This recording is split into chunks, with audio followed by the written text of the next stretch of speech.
Assassin's Creed Brotherhood is really an experience in speed and power in a way that Assassin's Creed 2 wasn't. Rome is the huge city. It's the largest city ever built by the Assassin's Creed team, so there's a lot to see and a lot to discover in Rome. It's about 3 times the size of Florence, so it's the biggest world we've ever done in our map. The production has been exponential. Everything is moving faster. You can do more with the world. You can use more abilities. At the same time, Ezio is acquiring power. Ezio is much more mature, he's seasoned, he's experienced, and he gets to build his own Assassin's Order. You really have the feeling of playing the master assassin.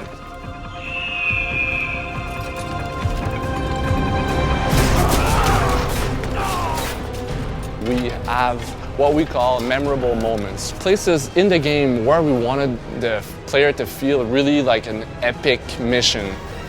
I wanted the player to remember each set piece and be able to talk about them with friends, not only next week, but next month. One of the biggest set piece that we have is the Castel Sant'Angelo, which is actually the main residence of the Pope. It actually took a whole team just to build that specific landmark. It's so huge. Many aspects of the game were actually very challenging. The horse is one of them. There's a good reason why we didn't do it on AC1 and on AC2. We really wanted to work hard on the horse and really improve the horse a lot, and that was a behemoth for us. Having the horse inside the city is something that multiplies all the problems you have with the horse, because then you can do free running, then you can do assassinations, then you can do hijacking. The horse was definitely a challenge. Personally, when I play Assassin's Creed Brotherhood, my favorite part is to be really stealthy. And what's nice about it is that now you have your fellow assassins with you. You can really come up with a plan, send your assassins on missions. You can call your fellow assassins to kill people around you who you want dead. Ezio just does it with this little gesture like they're dead. I mix it up a bit. I do like to do this social stealth action, like blade in the crowd type. Sometimes I just love to go in Rambo style and just kill everything. I like kind of barreling through things. I'm not a delicate player. I'm not trying to master the nuances of the system, although there are many of them. I really like just doing high voltage things like throwing an axe into someone's head. My favorite gadget are the smoke bombs. Call your assassins, they throw smoke bombs, it's chaos. And then you just go for the kill and savor that final moment. We've been toying around with the multiplayer idea for a while now, for a good 2-3 years. Having a multiplayer in Assassin's Creed game sounds weird because we're an action-adventure game, but it's something the players were telling us that they wanted to do. It was really important to give the player the same kind of feeling that he experienced in the single-player aspect of the game, but in multiplayer. It would have been easy to just slap on a deathmatch multiplayer, and I think it would have done a disservice to our core fan base. It had to be really smart. It's not a frag game, it's not a deathmatch, it's not how many people you kill, but how you kill them. I think I prefer the courtesan as a multiplayer character because I can play and look at a cute girl at the same time. The one that I choose a lot is the priest and the courtesan. Not that I feel like a woman sometimes. It's the courtesan for me. Yeah, she's sneaky and yeah. I know you're there, Ezio, so consider this an invitation from my family to yours.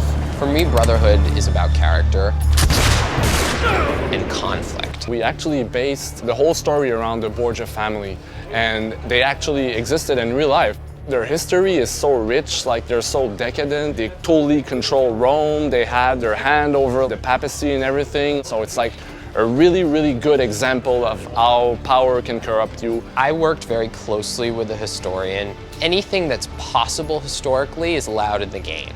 Paper cards! We're never going to have anything in the game that history directly contradicts. That doesn't mean that we don't imagine events that could have happened.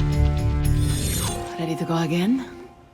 You don't need to ask. One should always have the freedom to choose. The struggle between the Assassins and the Templars is part of this universal push-pull between control and freedom. The Templars are all about control over the mass, telling people what to think, telling people what morals to have, what's right and wrong.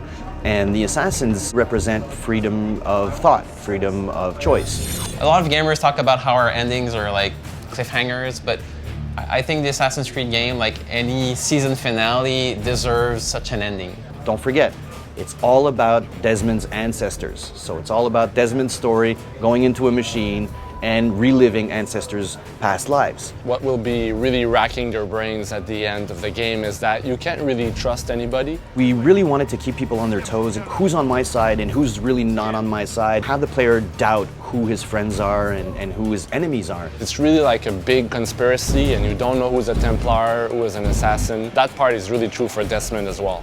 You start to see how messages from the past are being conveyed to Desmond in the present, and we're building to something really big.